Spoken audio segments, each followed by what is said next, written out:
Good morning to all of you and welcome to the online classes of Marwar शिक्षण संस्थान। बच्चों, जैसा कि आपको पता है कि अभी एक एपिडेमिक चल रही है, महामारी सी आई हुई है और इसके अंदर हमारी पढ़ाई भी बहुत बाधित हो चुकी है। लेकिन इस चीज़ को ध्यान में रखते हुए हमारे विद्यालय ने आप सबके लिए एक ऑनलाइन क्लासेज का आयोजन किया है। विभिन्न विषयों की ऑनलाइन क्लासेज आपके सामने आती रहेगी। आप उन क्लासों को अटेंड करते रहिए और उसके बाद में अपनी पढ़ाई को सुचारू रूप से चलाते रहिए।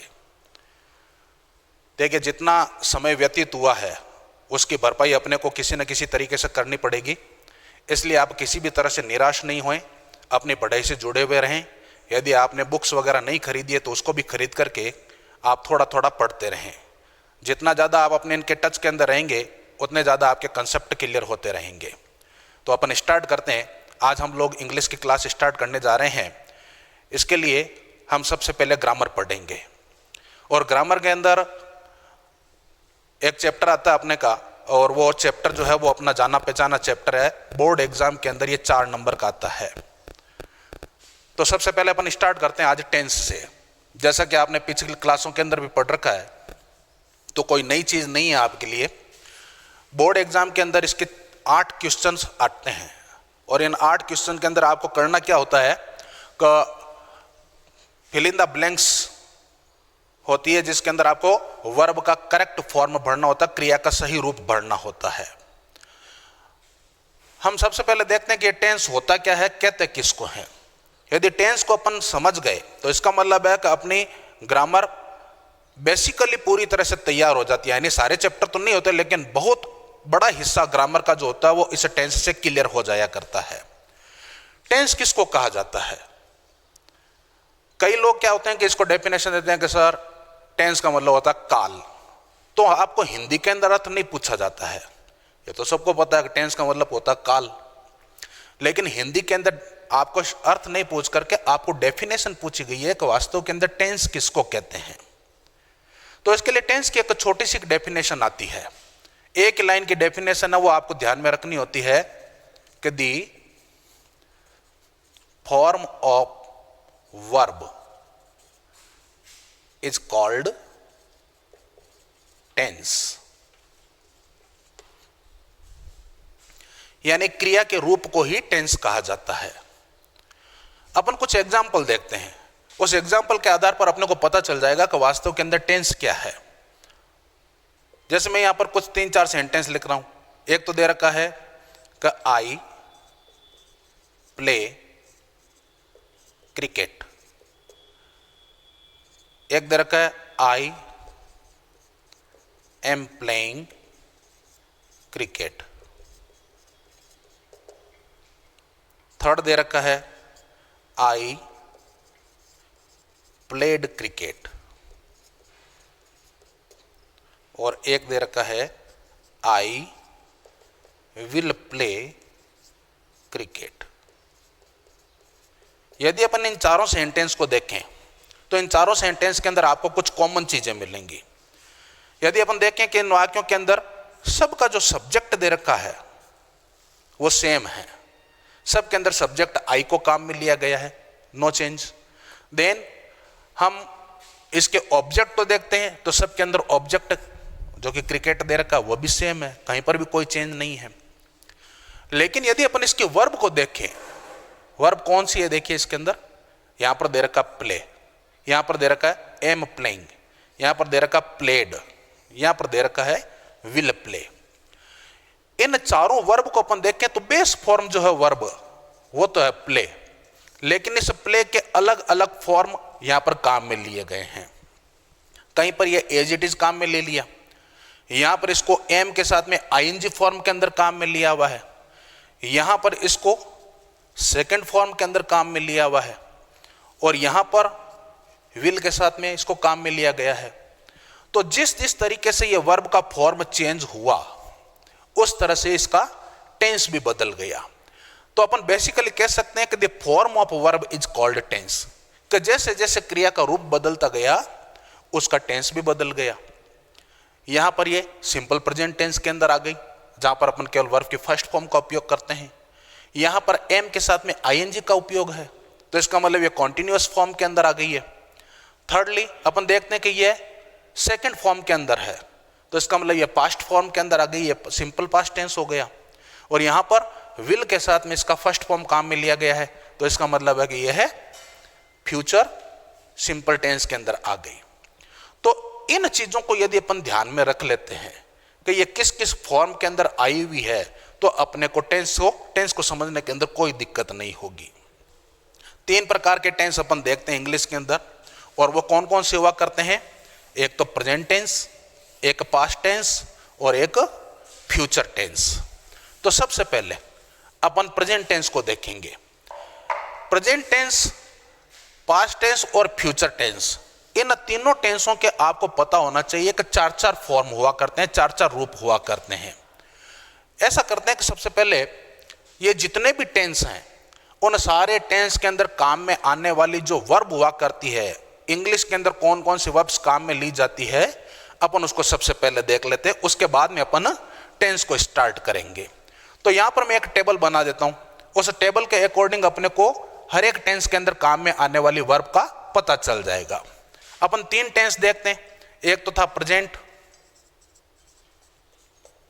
एक था पास्ट और एक है फ्यूचर।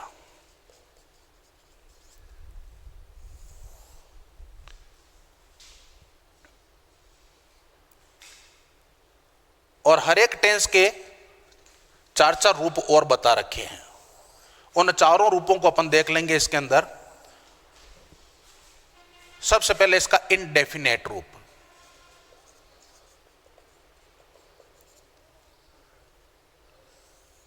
तो अपन प्रेजेंट इनडेफिनेट, ये जो वर्ब है, इसको वर्ब देखते हैं कि कौन कौन सी इसके अंदर वर्ब्स काम में ली जाती है।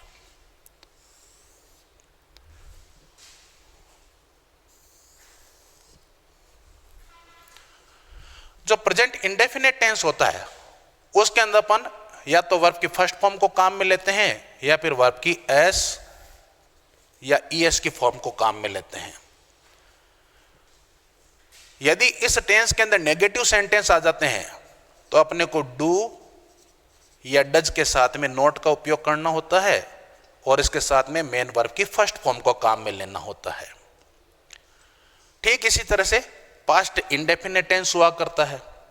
तो पास्ट इंडेफिनेट टेंस के अंदर क्या होगा, जैसे प्रेजेंट टेंस के अंदर अपन ने वर्ब की फर्स्ट फॉर्म को काम में लिया, तो पास्ट टेंस के अंदर अपन वर्ब की सेकंड फॉर्म को काम में लेते हैं। यदि इस टेंस के अंदर नेगेटिव सेंटेंस बनाने होते हैं, तो अपने को इस डू और डज का पास्ट रूप होता है डिड, इसके साथ में अपने को नोट लगाना होता है, और मेन वर्ब की फर्स्ट फॉर्म को काम में लेना होता है। देन फ्यूचर इंडेफिनेट टेंस, इसके अंदर को अपने को हेल्पिंग वर्ब विल या शेल को काम में लेना होता है, और उसके साथ में वर्ब की फर्स्ट फॉर्म को काम में लेना होता है। यदि इसमें नेगेटिव सेंटेंस बनाएंगे तो क्या होगा, हेल्पिंग वर्ब विल या शेल के साथ में अपने को नोट लगाना होता है, और मेन वर्ब की फर्स्ट फॉर्म को काम में लेना होता है। ये इनडेफिनेट टेंस की वर्ब्स हुआ करती है, present indefinite tense, past indefinite tense और फ्यूचर इंडेफिनेट टेंस।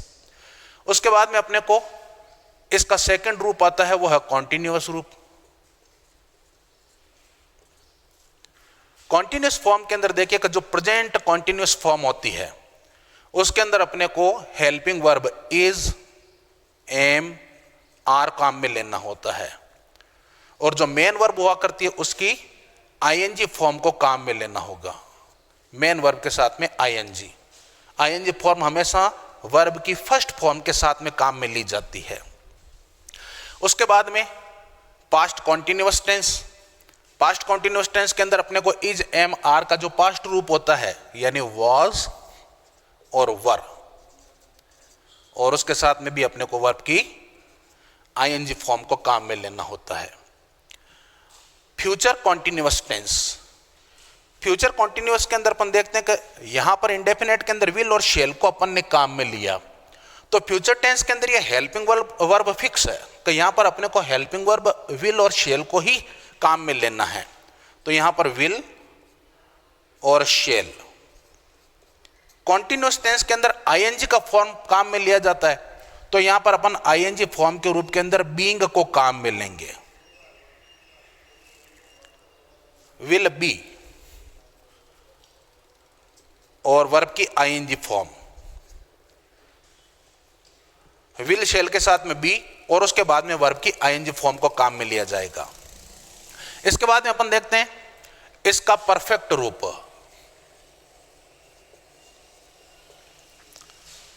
तो प्रेजेंट परफेक्ट फॉर्म जो हुआ करती है उसके अंदर हेल्पिंग वर्ब के रूप के अंदर अपन हेज या हेव को काम में लेते हैं, और मेन वर्ब की हमेशा थर्ड फॉर्म को काम में लिया जाता है। अब आप देखेंगे कि सर इसके अंदर तो नेगेटिव वाक्यों के लिए बनाया गया था, अगर डू और डज के साथ में नॉट का प्रयोग किया गया, लेकिन इसके अंदर नेगेटिव सेंटेंस नहीं बनाए। तो नेगेटिव बनाने के लिए आपको ध्यान में होना चाहिए कि ये डू और डज हेल्पिंग वर्ब है, इसके अंदर डिड हेल्पिंग वर्ब है, इसके अंदर विल और शेल हेल्पिंग वर्ब है, उसके बाद में नॉट का काम में लिया गया है। तो ठीक इसी तरह से यहां पर भी इज एम आर के बाद में आपको नॉट लगाना है और उसके बाद में आईएनजी फॉर्म को काम में लेना है। यहां पर वाज वर्ब के साथ में आपको नॉट लगाना है, फिर आईएनजी फॉर्म को काम में लेना है, तो बाकी नेगेटिव बन जाएगा। ठीक इसी तरह परफेक्ट फॉर्म के अंदर आते हैं तो यहां पर हेज के साथ में नॉट को काम में ले लेना है और उसके बाद में वर्ब के थर्ड फॉर्म को काम में लेना होता है। सेकंड देखते हैं अपन past perfect tense. Past perfect tense के अंदर अपन वर्ब देखें तो हेज हेव का जो पास्ट रूप होता है वो होता है हेड, उसको काम में लेना है और उसके साथ में वर्ब की थर्ड फॉर्म को काम में लेना है। फ्यूचर टेंस के अंदर आते हैं तो फ्यूचर टेंस के अंदर अपने को वही विल और शेल को तो काम में लेना ही है, विल और शेल। इसके अंदर हेज का प्रयोग नहीं किया जाता, केवल हेव का उपयोग होता है और उसके बाद में मेन वर्ब की थर्ड फॉर्म का उपयोग किया जाता है। अब इसका जो फोर्थ रूप आता है जिसको अपन परफेक्ट कॉन्टिन्यूअस कहते हैं,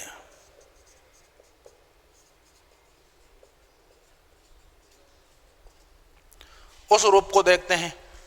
तो जो प्रेजेंट परफेक्ट कॉन्टिन्यूअस फॉर्म हुआ करती है इसके अंदर वर्ब जो हुआ करती है वो होती है हेज या हेव, उसके साथ में बीन, उसके बाद में वर्ब की आईएनजी फॉर्म, ये वर्ब इसके अंदर काम में आएगी।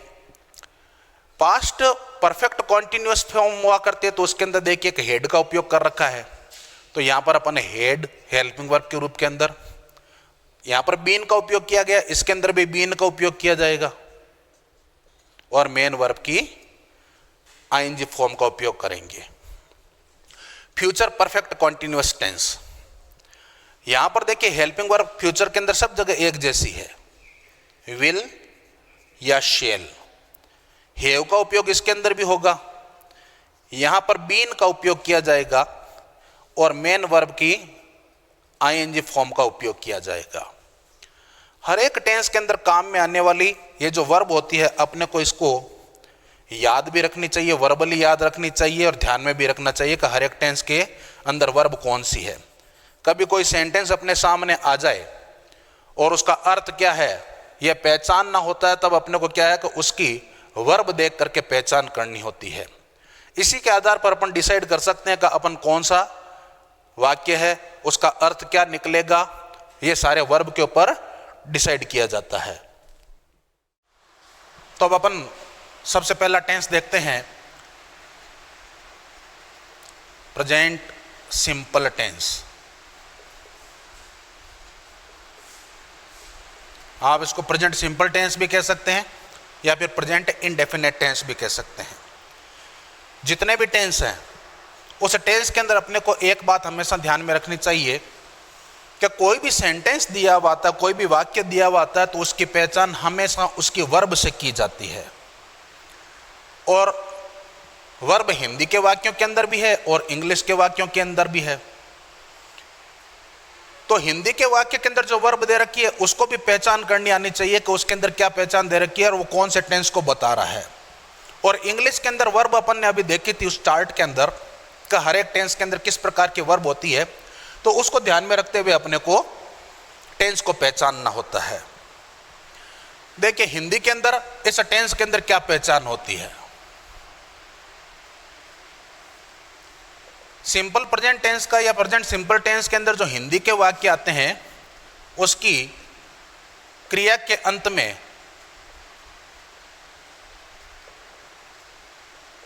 जो पहचान होती है ता है, ती है, ते हैं, ता हूं, यह दिया हुआ रहता है। कोई भी वर्ब जो हुआ करती है हिंदी के अंदर देखिए यदि उस क्रिया के पीछे ना लिखा हुआ है तब तक तो वह अपने बेस फॉर्म के अंदर हुआ करती है। जैसे उठना, बैठना, पढ़ना, खाना। तो जब तक क्रिया के अंत के अंदर ना दिया हुआ आएगा तब तक वह किसी भी टेंस को इंडिकेट नहीं करेगी। लेकिन जैसे ही इस ना को हटा करके इनमें से यदि कोई शब्द लगा दिया तो वह टेंस को बताना शुरू कर देगी। जैसे उठता है, बैठता है या बैठती है, पढ़ते हैं, खाते हैं। तो ना को हटा करके यदि ता है, ती है, ते हैं, इस प्रकार से यदि अपन जोड़ देते हैं अक्षरों को तो यह टेंस को बताना शुरू कर देता है। अब अपन एक एग्जाम्पल लेते हैं हिंदी का वाक्य। जैसे वाक्य दे रखा है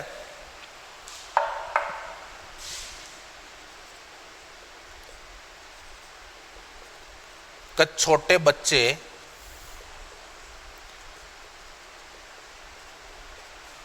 खिलौने पसंद करते हैं।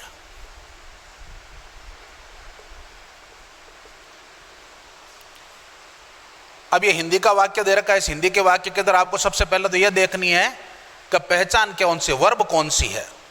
तो अपन वाक्य को देखेंगे कि इसके अंदर पहचान जो होती है हिंदी के अंदर हमेशा वाक्य के अंत में दी हुई रहती है।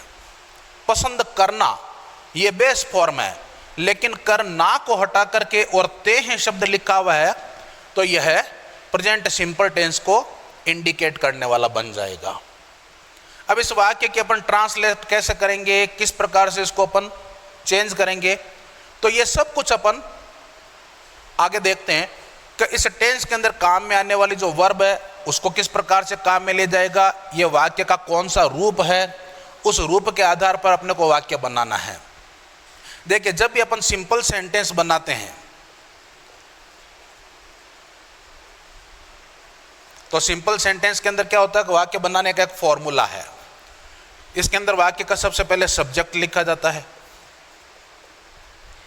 उसके बाद में वर्ब लिखी जाती है, उसके बाद में ऑब्जेक्ट लिखा जाता है और उसके बाद में अदर वर्ड्स को लिखा जाता है। अन्य शब्द जो भी होते हैं वो बाद में लिखे जाते हैं। अब इस वाक्य के अंदर क्या कई वाक्य ऐसे भी होंगे जिसके अंदर आपको ऑब्जेक्ट नहीं मिलेगा, कई वाक्य ऐसे रहेंगे जिसके अंदर आपको अदर वर्ड्स नहीं मिलेंगे। ये अदर वर्ड्स कौन से होते हैं? ये टाइम को बताने वाला हो सकता है, प्लेस को बताने वाला हो सकता है। यानी टाइम और प्लेस कभी भी ऑब्जेक्ट नहीं होते हैं, ये एडवर्ब हुआ करते हैं। इनको अपन एडवर्ब ऑफ टाइम और एडवर्ब ऑफ प्लेस कहते हैं। अब इस प्रकार का जो वाक्य दिया हुआ है उसको यदि अपन चेंज करेंगे तो अपने को ध्यान में रखना है कि वर्ब कैसी लगानी है, और ये वर्ब जो लगेगी वो हमेशा सब्जेक्ट के आधार पर लगेगी। यानी वाक्य का सब्जेक्ट कैसा है उसके आधार पर अपने को वर्ब का उपयोग करना होता है। अपन ने चार्ट के अंदर देखा था, उसके अंदर दे रखा था कि वर्ब की फर्स्ट फॉर्म का या वर्ब की एस या ईएस का उपयोग करना है, या फिर नेगेटिव वाक्य दे रखा है तो डू नॉट और डज नॉट का उपयोग करना है। तो ये डू नॉट डज नॉट कहाँ पर लगेगा, फर्स्ट फॉर्म कहाँ लगेगी, एस या ईएस की फॉर्म कहाँ लगेगी, ये सब कुछ वाक्य के प्रकार के ऊपर और सब्जेक्ट के आधार पर लगती है।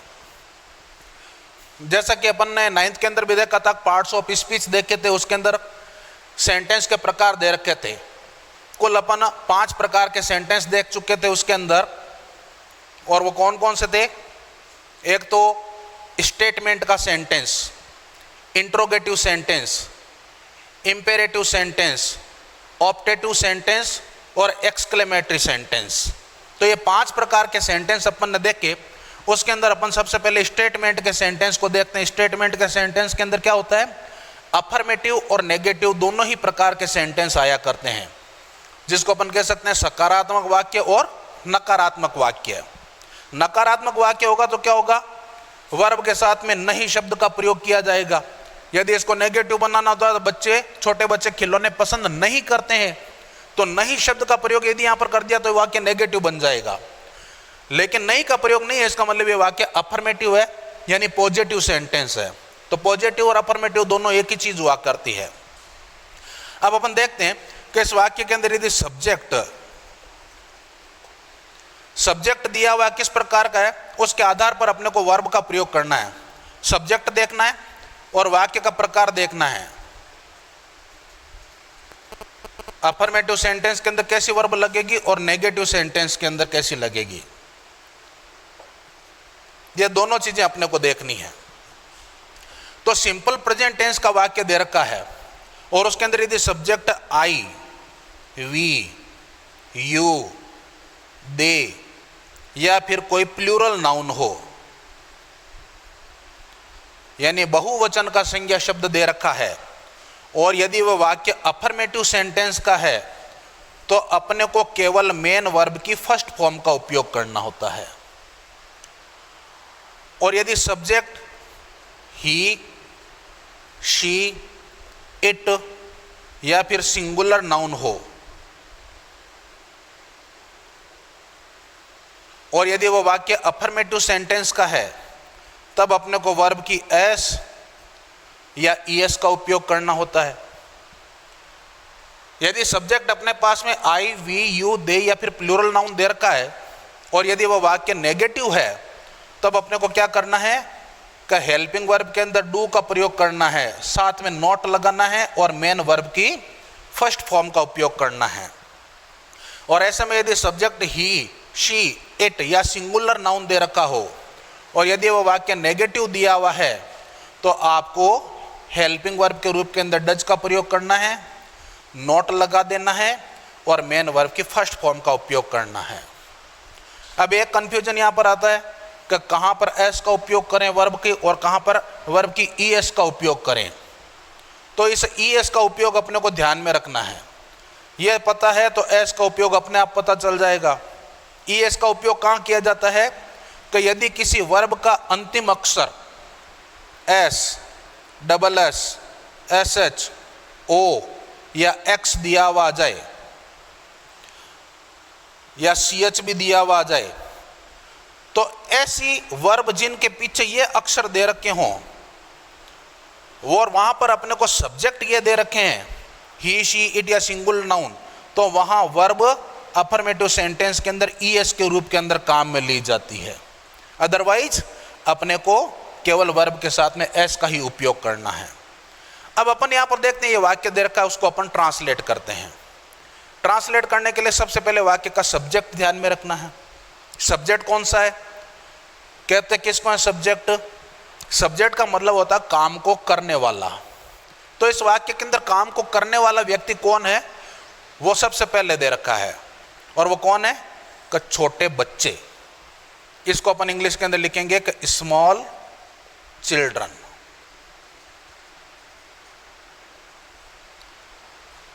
हिंदी के वाक्य के अंदर वर्ब लास्ट में दी हुई रहती है, लेकिन इंग्लिश के अंदर क्या है कि वर्ब सब्जेक्ट के तुरंत बाद लिखी जाती है। अब ये वाक्य सिंपल सेंटेंस है, अफर्मेटिव सेंटेंस है। तो यहां पर आप देखिए कि ये जो सब्जेक्ट दे रखा है ये कौन सा है, प्लूरल नाउन के अंदर बहुवचन का है। चिल्ड्रन एक वचन तो है नहीं, बहुवचन का है। बहुवचन का भी है, अफर्मेटिव सेंटेंस है, तो क्रिया कौन सी लगाएंगे अपन, वर्ब की फर्स्ट फॉर्म के अंदर। तो इस वाक्य के अंदर वर्ब है कौन सी, पसंद करना। और पसंद करना को क्या कहते हैं अपन, लाइक। तो फर्स्ट फॉर्म लाइक की होती है, तो यहां पर लाइक लगा देंगे। इसके बाद में वाक्य का अपने को ऑब्जेक्ट लिखना है। ऑब्जेक्ट क्या होता है, कर्म। कर्म का मतलब है कि ये क्रिया किसके ऊपर घटित हो रही है, यानी पसंद करने का काम जो हो रहा है वह किसके ऊपर लागू हो रहा है, तो खिलौने के ऊपर। तो ये वाक्य का ऑब्जेक्ट कहा जाएगा। तो इसको अपन लिख देंगे टॉयज। यदि आपको ऑब्जेक्ट ऐसे पता नहीं चलता है तो इस क्रिया के साथ में आपको क्या करना है, प्रश्न लगाना है, क्या, किसे या किसको। इन तीनों सवालों में से यदि किसी का जवाब आपको मिल जाए वाक्य के अंदर, वो ऑब्जेक्ट कहलाया जाएगा। जैसे कह दिया कि क्या पसंद करते हैं, तो उत्तर आ गया खिलौने, तो ये खिलौने क्या हुआ, वाक्य का ऑब्जेक्ट कहा जाएगा। या किसे पसंद करते हैं, तो खिलौने, किसको पसंद करते हैं, खिलौने। तो इन सब का जवाब अपने को मिल रहा है, इसका मतलब ये क्या है, वाक्य का ऑब्जेक्ट हो जाएगा। इस तरह से अपन सिंपल सेंटेंस को बनाते हैं। यदि मान लीजिए कि यही वाक्य आपको नेगेटिव के अंदर दे रखा है और यहाँ पर कह रखा है कि छोटे बच्चे खिलौने पसंद नहीं करते हैं, यह दे रखा है, तो क्या होगा आपके सामने, अब अभी अफर्मेटिव वाली वर्ब काम में नहीं लेनी है, अब नेगेटिव फॉर्म वाली वर्ब को काम में लेनी होती है। तो अपन देखते हैं कि यहाँ पर सब्जेक्ट वही है, प्लूरल नाउन के रूप के अंदर देखा स्मॉल चिल्ड्रन, लेकिन अब क्या होगा, अपने को ये वर्ब की फर्स्ट फॉर्म काम में नहीं लेनी है, बल्कि यहाँ पर अपने को नेगेटिव फॉर्म वाली वर्ब काम में लेनी है। तो नेगेटिव के अंदर किस प्रकार की वर्ब काम में आती है, डू नॉट के साथ में वर्ब की फर्स्ट फॉर्म। तो प्लूरल नाउन के साथ में हेल्पिंग वर्ब के रूप के अंदर तो अपन लगा देंगे डू नॉट। पसंद करना ये क्रिया ही मेन वर्ब है, तो हमेशा फर्स्ट फॉर्म के अंदर ही काम में ली जाती है, तो इसको अपन लिख देंगे कर लाइक। तो small children do not like, और ऑब्जेक्ट दे रखा था अपना टॉयज, इसको अपन यहाँ पर लिख देंगे। इस प्रकार से अफर्मेटिव सेंटेंस और नेगेटिव सेंटेंस को अपने को लिखना होता है। देखिए हिंदी के अंदर पहचान बताना और उसको ट्रांसलेट करना, ये आपको एग्जाम के अंदर तो नहीं पूछा जाता, लेकिन इसका उपयोग क्या है, उपयोग इसका यह है कि यदि आपको हिंदी से इंग्लिश के अंदर और इंग्लिश से हिंदी के अंदर ट्रांसलेट करनी आती है, तो इससे बुक पढ़ने के अंदर भी अपने को आसानी रहेगी।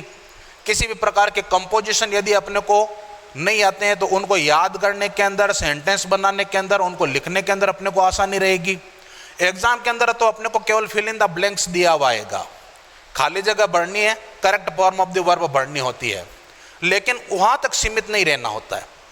अपने को उससे थोड़ा सा आगे देखना होगा कि भाई ये चीजें यदि अपने को आ रही है कि हिंदी और इंग्लिश के अंदर यदि अपन इसकी पहचान कर सकते हैं, उसको सही तरीके से ट्रांसलेट कर सकते हैं, तो इसका मतलब है कि ये अपने आगे की चीजों के लिए भी बहुत उपयोगी है।